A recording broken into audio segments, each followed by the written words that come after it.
Yun, dalawa na. Ano yan? Tilapia din? Ayun no. Parang malaki-laki yan ng konti. Yun o, dalawa na. Sige lang kuya. Tiyan mo lang ulit dito. Antayin ko na lang. Para di ko na mabulabog yung mga isda dyan. Ayun o. Ting! Dalawa. Oh. Dalawa na.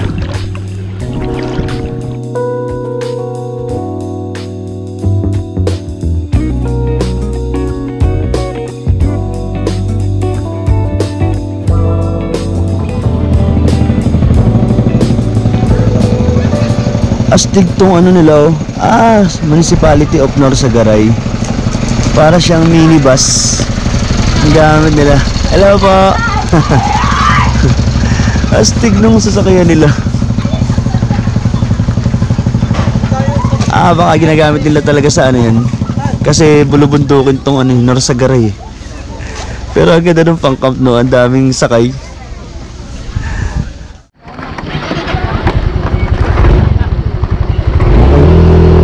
Tayo dito sa may parting dulo. So dito tayo mag-overnight ngayong gabi. Dito sa Triple J. Eto yung part na to. Pero dito sa parting dulo meron ditong ano, campsite din. Kumbaga meron dito na pwedeng pag-overnightan din. Sundan natin si kuya. So dito di ko lang alam kung gaano karami yung kasya dito sa lugar ni kuya dito. Pero sa may part na dulo daw siya. Eto. Diretso lang natin ito. Ano na to? Yung daan na to. Para dun sa ano. Para makita natin. Ay, kabayo.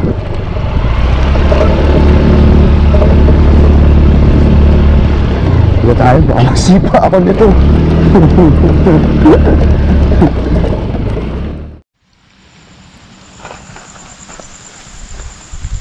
Okay, so andito na tayo sa cottage ni kuya. Yung mga cottage niya dito. Meron din dito kaya lang madilim. So eto na yan. Tapos dun sa taas may ilaw na yun. Andun yung kubo niya. Punta daw tayo dun. Hello po. Magandang gabi po. Anak mo yan kuya? Ha? Anak mo? Ilan anak mo? Dalawa. Dalawa? Eto, anak mo din to. Parehas babae. Tatlo yan. Asa si misis mo? Ayun o. Sa? Ay, ayun po pala. Madilim kasi dun eh. Madilim din yung camera. So ito kuya, sabi mo walang kuryente dito. Pero eto, solar lahat nung gumagana dito na ano, ilaw. Okay. So yan, solar yung mga gamit nila ditong ilaw. Walang kuryente ditong ano, abot.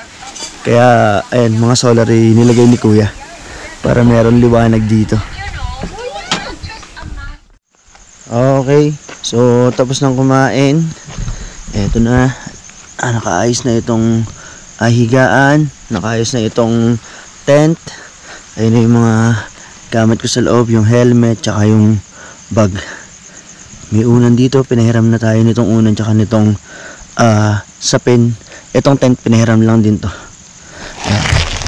Okay, so dito tayo matutulog ngayon. Ito yung literal na solo moto camping natin. Yung bahay nila nandun pa sa may taas. Tayo nandito sa tent, malapit dito sa may ilog. Ayan, so hindi naman umuulan, wala namang ulan, kaya nakakasigurado ako na hindi naman lalaki yung tubig dito. Kasi pag malaki lang naman yung tubig dito pagka nag-uulan ng malakas. Tapos wala namang nagbabadyang ulan dahil okay naman yung mga bituin, may buwan. So ayan, panatag tayo dito. Mukhang mas safe naman tayo dito ngayong gabi. Okay, so ayan, papahinga na tayo. Hindi ko na mapapakita sa inyo yung lugar, kung ano yung itsura nito. Hindi ko pa rin nakikita kasi madilim na tayo nung dumating dito. So bukas sabay-sabay nating tingnan kung ano yung itsura ng mismong part na to. Tulog na tayo.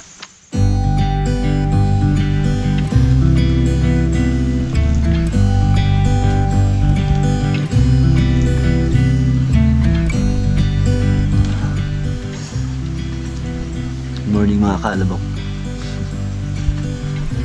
Sarap ng tulog ko kagabi. Kagabi, lumalamig na siya nung dumating ako. Tapos, lumalakas yung hangin. Tapos, nung madaling araw, mas lumamig pa. Napasarap tuloy yung tulog ko. Sarap dito. Tingnan nyo naman kung gaano kaganda dito. Ito yung pinaka-spot nila dito. Yung ilog. Tahimik dito.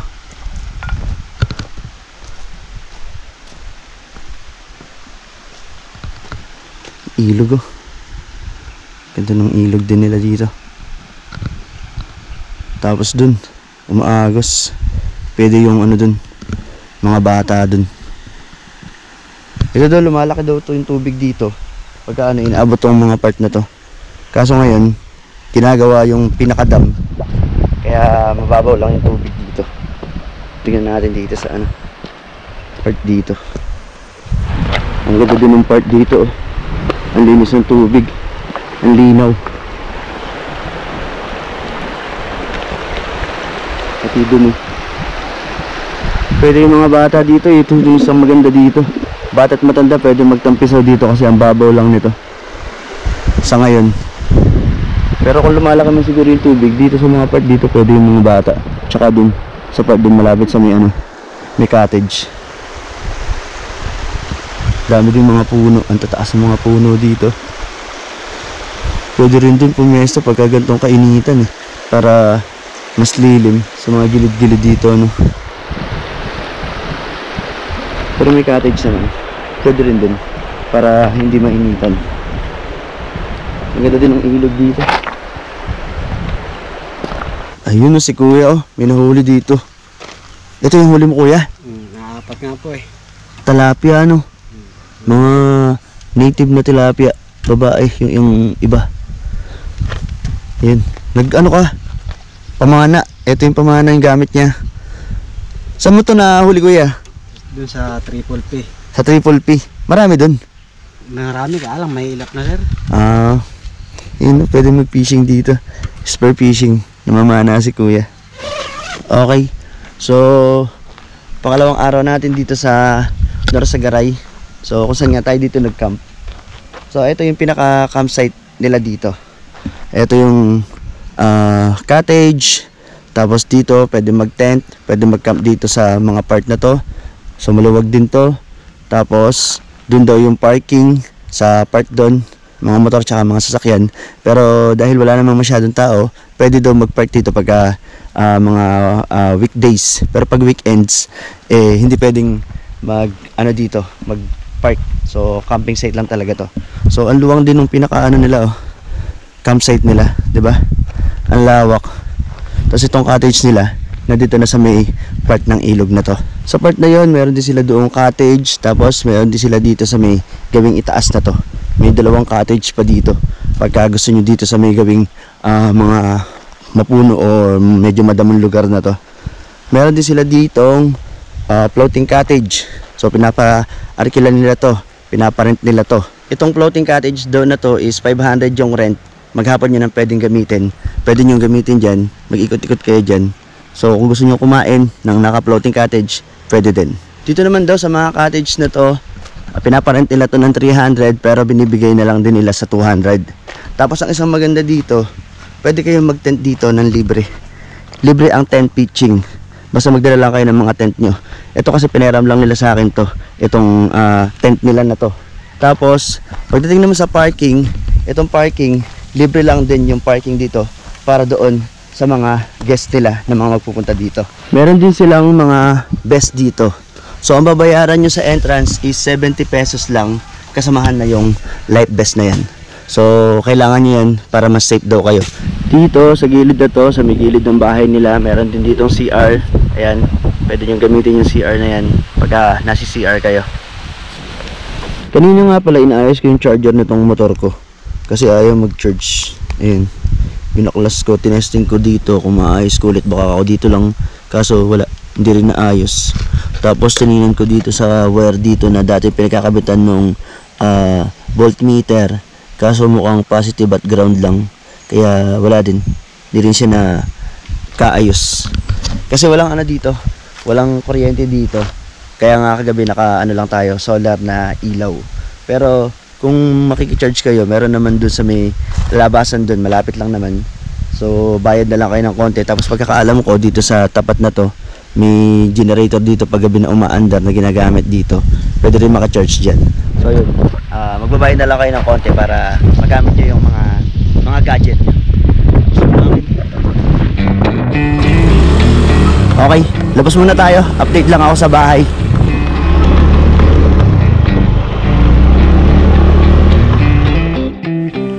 Okay, message muna tayo.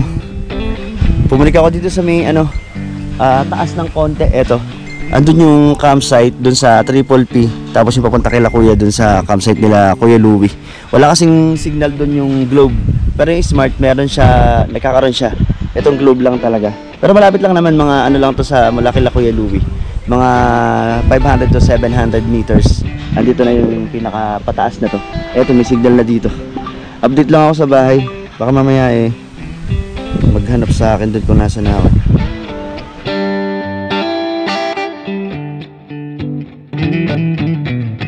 Okay, eto nga pala si Kuya. Sila yung may ano ng campsite dito, nagbabantay. Ayan, ay si Kuya Louie. Tapos si ate, ano ba pangalan ng asawa niya? Si ate Jennifer. Ayan, hello ate Jennifer. Ayan. So, eto nga pala yung campsite na ito. Hindi ko pa alam yung pangalan kasi kagabi biglaan lang din ako nagpunta dito. Kuya, ano pangalan ng campsite? Ang pangalan po dito ng campsite, Layon Mabilog po. Layon Mabilog. Oh, Layon Mabilog. Ayan. So, etong campsite na to, wala pa siyang page, Facebook page. So, para makontak nyo si Kuya pag gusto nyo puntahan to, so ilalagay ko lang yung number dyan sa screen. Ayan. Diyan nyo na lang siya kontakin para pag gusto nyong magpa-reserve dito kay Kuya is magka-usap-usap kayo nila Kuya. Diba Kuya? Diba? Ayan, ayan si Kuya Louie. Ayan, kakain na kami dito. Ano pangalan ni Kuya? Fermin. Ano ba? Fermin. Sabi ni Kuya kanina wanted daw siya. Sabi ko siguro kaya siya wanted. Si Kuya Fermin. Nahanap ng mga chicks niya. Bakit yun siguro hindi ko makikita yun ano? Hindi naman kumakakita yun ano? Talapya? Alam ko yan, pag pinisbook po natin yan. Opo. Yung nahuli yung time stop. Mahali na po kayo, yan nga. Wanted talaga sila. Baka kaya pati ako madami sa wanted nito. Jennifer! Dun ikaw, baby. Tawag ka daw dun. Okay, so tuloy muna kami dito. Titingnan ko lang itong mga gilid dito. Ito Kuya talagang ano to no? Ito, Kuya. Kuya. Ito ano to? Kalinsoy. Puro Ano yan yung walang daan dito. barandaan dyan? Matarik. Matarik. Puro matarik no. Kala ko nga Kuya flat tong mga part na to. Pwede sana ako dito mag-camping. Pero may mga sabitan kaya dito ng ano Kuya? Nasasabitan ng duyan. Ayun o, mga puno. Eto dito. Pero dito yung mga gawi dito, papasok. May ano dyan, may sa taas, pantayan sa taas. Ano yan? Pantay? Patag? Patag din sa taas. Pwede natin tingnan? Pwede sila doon pag gusto nilang magsabit ng mga duyan. Oh, pwede. Tingnan natin Kuya, sige. Ito pala. Meron pala dito pa sa taas. Titingnan namin itong mga ibang part dito. Kasi kala ko Kuya, ito lang yung ano nyo. Yung pinaka, pwede nyo papuntahan sa mga guests nyo. Meron pala dyan. Trail. Yung mga enduro. Ayun. So eto, meron daw dito. Ano yan Kuya, naano na talaga ng mga nag-enduro? Minsan may dumadaanan dito. Oo. Tingnan natin. Dami rin ano dito, mga kawayan no. Patag yung itaas niyan. Mga tanim saging. May mga Saging. saging, tanim. Oo. Tingnan natin. Yan, dito. Eto. Basta ito dyan. Dito nag-enduro. Yan, dito.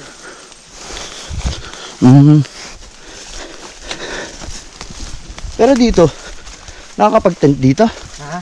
Tent? Oo, Dito hindi ako mag-gusto. kung gusto nila. Pwede rin pala dito sa taas. Okay. Ayan, may puno.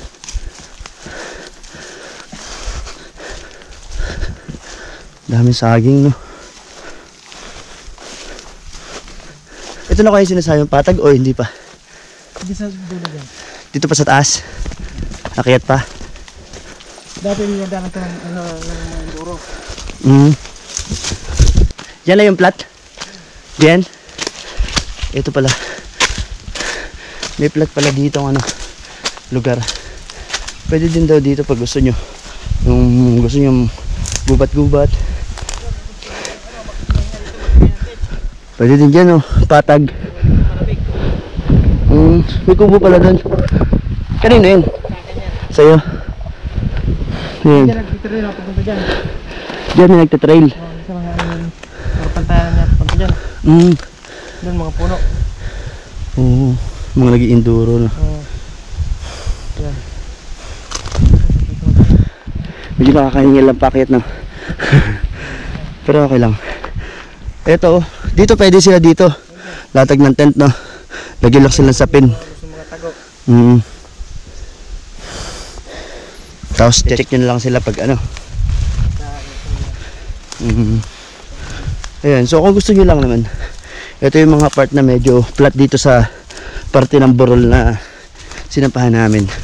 Ayun lang yung ano sa baba, yung ilog. Yan, pwede kayo mag tent dito. Lilim din dito, oh.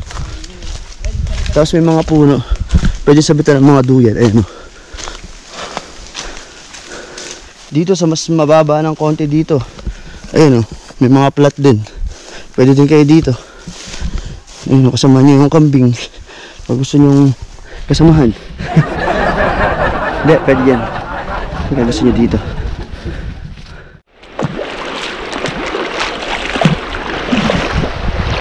Okay, so papunta kami ngayon doon sa kuweba. May kuweba pala ditong malapit. Kuya, may pangalan yung kuweba na yun? Banaok? Banahaw. Ah, Banahaw Cave. Banahaw Cave pala yung pangalan ng kuweba dun. So napupuntahan din yun ng mga ibang kalapit na campsite dito. May mga iba pang campsite dito pero medyo malayo na sila. Eto, ayun lang, pwede kayo mag-park, may parking. Yung iba wala. Padulas yung bato, padulas ako. Tapos si kuya, mangingisda. Ayun, may dala siyang pamana ng isda.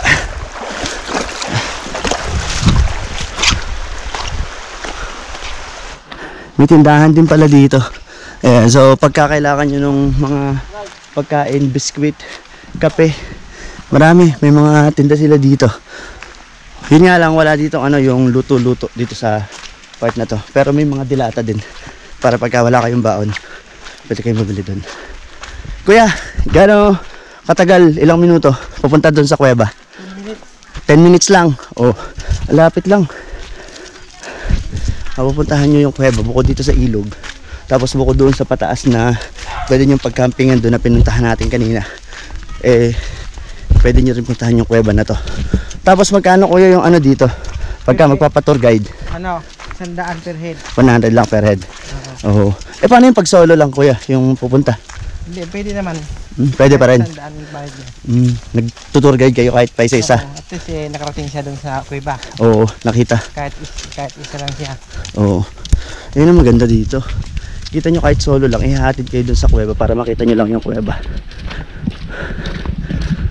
Taas yung mga puno dito. Ayun.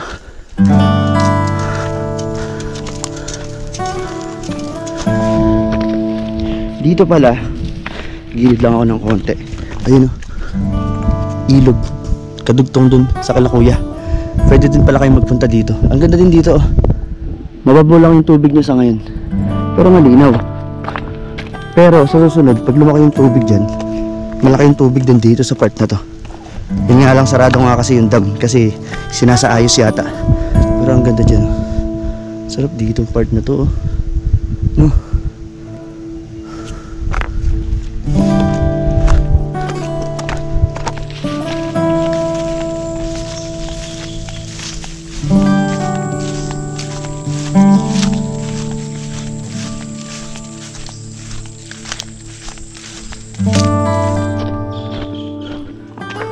Okay.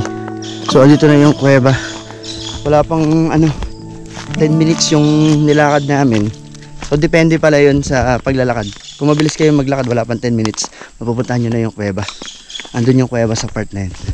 Ayun o. Hindi lang masyadong kita. Pero pupuntahan natin yun mamaya. Tapos dumaan na kami kanina dun. May dinaanan kami dito. Nangharap kami nitong flashlight. Kaya may flashlight kami dala ni Kuya ngayon dito. Kung ano, may mga gumagalaw-galaw na isda din dito.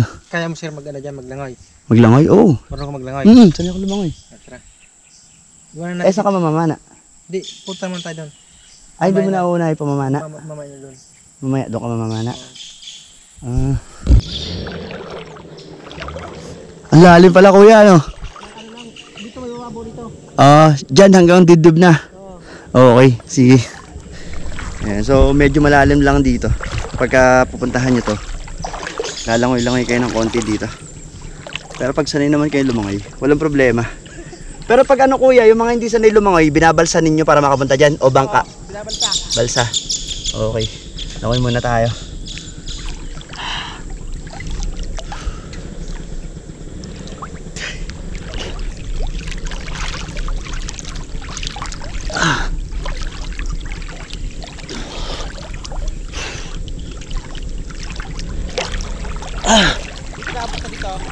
Mababaw na dyan?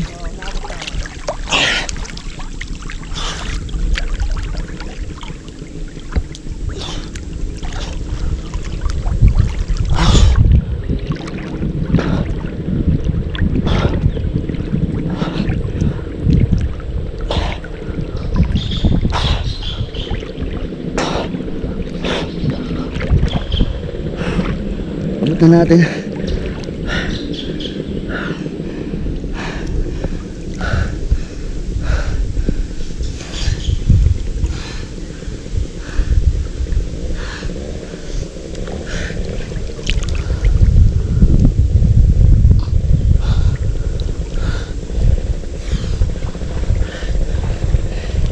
Ano to kuya? Palalim ulit? Palalim ulit ah.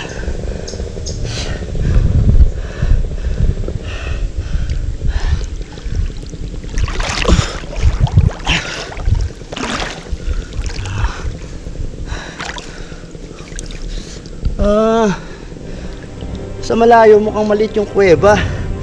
Pero ang laki pala ng kuweba oh. Ayun oh. Ang laki ng butas. Oo, kala ko kanina maliit lang. Okay. Ito na yung kuweba. Baraka Banahaw Cave pala ang tawag dito. Ayan oh.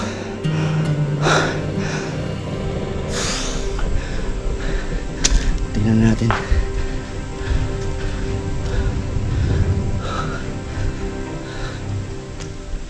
Laki pala ng butas. Mukha lang siyang maliit kanina. Yan o. Tapos meron ditong isang medyo maliit. Ano to kuya? Pinapasok din to, hindi? Lusot din yan doon. Isa lang lusutan. Lusot din. Okay.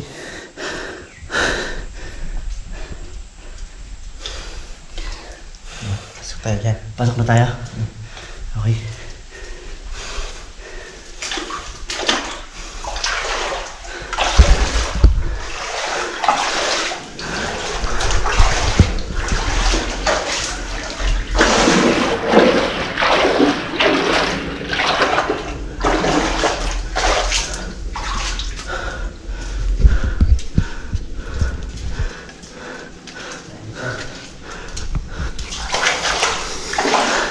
Madilim talaga yung kuweba. Basta kuweba, madilim.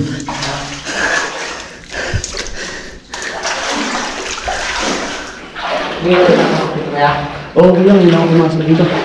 First time. At least makikita ko na ito ngayon. Hindi ko nga alam na ito din pala yung kuweba pinapasok ng mga pumupunta ng Maramo. Tsaka dun sa Secret Heaven.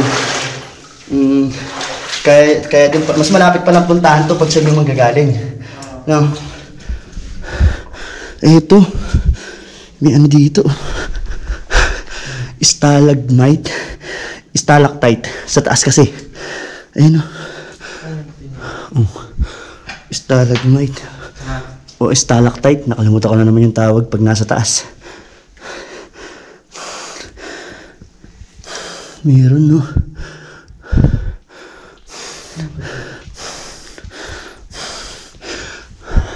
Ito yung taas. Ano yun, kuya? Ano yung mga puti na yun, no? Ano kaya ito? Tayo ng paniki? Ha? Tayo ng paniki kaya yan? Tayo ng ngayon. Yung puti, no? Tayo ng sawa. Sawa? Oo nga, no? Oo nga, ang dami, oh. Baka mamatain ng sawa yan. Mainit kasi, pumapasok dyan sa loob yun, eh. Malamig kasi sa kuweba. Parang yung pinunta ko nung nakaraan dun sa, DRT. May sawa.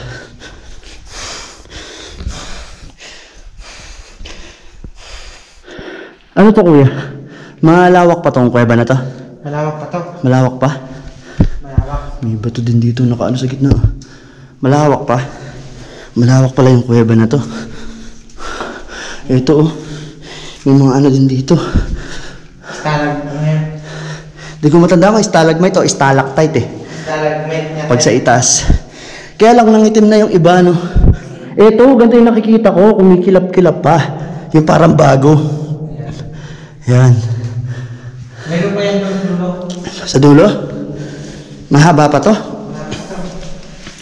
Mahaba pala yung kuweba na to. Ay, taas, oh. Hindi kita sa camera, madilim. Wala pa rin tayong flashlight na malakas. Ayun, oh. Kumikilap. Yung ganito daw, kuya, kaya uming itim, sabi nila, ewan ko totoo, pag hinawakan. Bawal hawakan. Siguro yung iba nahawakan, kaya umitim, no? Yung mga tumatakas pumunta dito. Mga walang tour guide na kasama. Ito pa, oh. Ang ganda. Ano, ayun, oh. Ang ganda din ng mga nasa taas. Bago sinabi ko. Ang ganda, no? Hindi pang taon yan.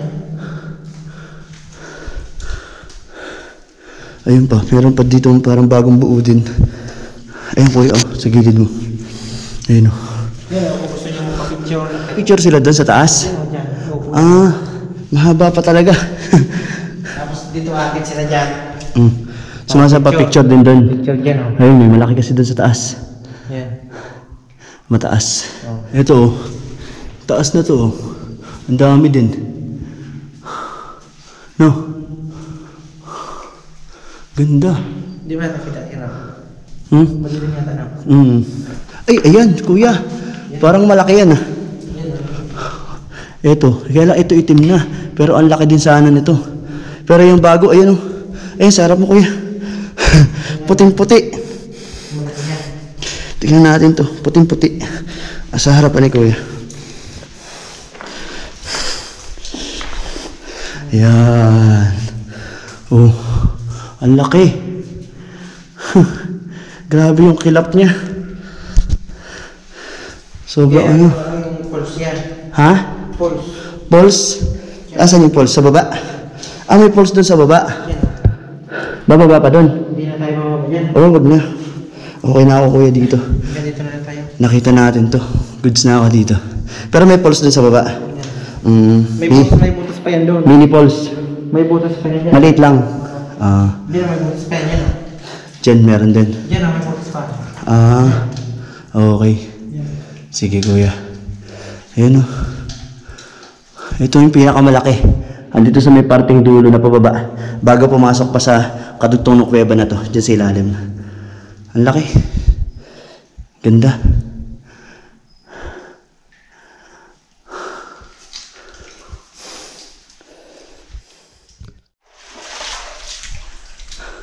Okay. So yan, lumabas na kami. Hindi na nga tayo pumasok doon sa pinakapababa pa. Doon sa may falls. Pero yan, ang ganda na dito. Dito pa lang sa bungad. So yan, kung gusto nyo puntahan to, sabihan nyo lang si kuya. Itutur niya kayo papunta dito sa kuweba. Dito sa Banahaw o Baraka Cave. Ang ganda. Ayan si kuya, manguhuli na. Ano yung mga nahuhuli dito kadalasan, kuya? Ano? Pagka ganito, tilapia. Tilapia. Tapos, yung karpa. Ah, Tapos, dalag. okay. Dalag dito.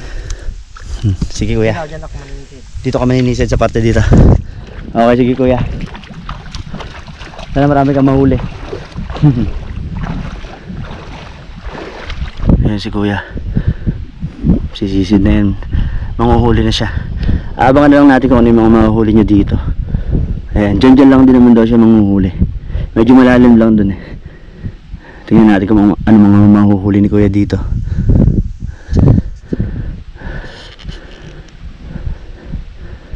Grabe guys. Tingnan nyo naman kung gaano kaganda dito. Yan oh. Di ba? Grabe, para ka nasa paraiso. Oh. Ganda, di ba? Ganda nito, sobra. Tapos, nandun yung kuweba. Yung Baraka, Banahaw Cave. Grabe. Solid yung lugar na to, kahit dito sa likod. Ayan oh, puro puno. Di ba? Ayun oh. Nakadali na si kuya ng ng isda. Kuya, patingin. Ayun. May huli na siya, ayun oh. Yun, nakadali na. Ito oh. Tilapia. Yun, dalawa na. Ano yan? Tilapia din? Ayun oh. Parang malaki-laki yan ng konti. Yun oh, dalawa na. Sige lang kuya. Tiyan mo lang ulit dito. Antayin ko na lang. Ting! Dalawa. Oh. Dalawa na. Yan, dalawa na. So dito, marami talagang isdang mga nahuhuli dito, pero kadalasan mga isdang tabang kasi tabang to. Dahil nga ilog to na yung tubig nito nagagaling sa dam. Ang alam ko sa Angat Dam, pero hindi ko alam kung saan parte to. Pero Angat Dam kasi, katulad ng sinabi ko nung nakaraan, yung tubig sa Angat Dam bumaba sa Ipo Dam hanggang bumaba doon sa Bustos Dam. Pero hindi ko alam kung ano yung kalapit na dam nito. Pero yan, kadalawa na ng huli. Okay, pangatlo. Saan kuya? Patingin ako. Ayun o, pangatlo ng huli. Ano, tilapia pa rin? Tilapia pa rin? Oo nga, tilapia. Ayun. Tatlo. Sarap niyan kuya, fresh yung mga nahuhuli mo. Saktong-sakto yan, pagluto mo mamaya yan. Ah, mababaw dito. Mababaw pala dito. Ano? Oh, naghihita ko lang dito. Maano yung buhangin dito? Madami. Ayun. Eh, lumalangoy-langoy pa siya. Pinigana yan, kaya ano. Ayun oh, sa pool, sa tiyan. Pinigana siya, kaya hindi na siya makakalangoy, patay na. Okay, ito yung nahuli ni kuya. 4. Umahon na rin kami. So ilang minuto lang din ang huli si kuya. Maano kuya kama? Mailap. Mailap yung mga isda dito sa part na to. Kamalabo pa. Pero at least ayun, may pang ulam na kayo, no? May mailaw na. Oo. Pagka masipag ka lang talaga dito, meron ka mga pang-uulam dito katulad yan. Oh, may ulam na sila kuya, di ba? Lagyan ng talbos. Talbos. Ano kuya? Tuloy na ako. Sige. Salamat kay Luya. Next na balik ko na lang ulit. Ayan. So, pauwi na tayo. Salamat pa. Sige ba? Ayan, pauwi na tayo. Let's go. Uwi na tayo ng Hagonoy. Solid dito. Masarap dito. Sobrang tahimik. Sobrang nakaka-relax.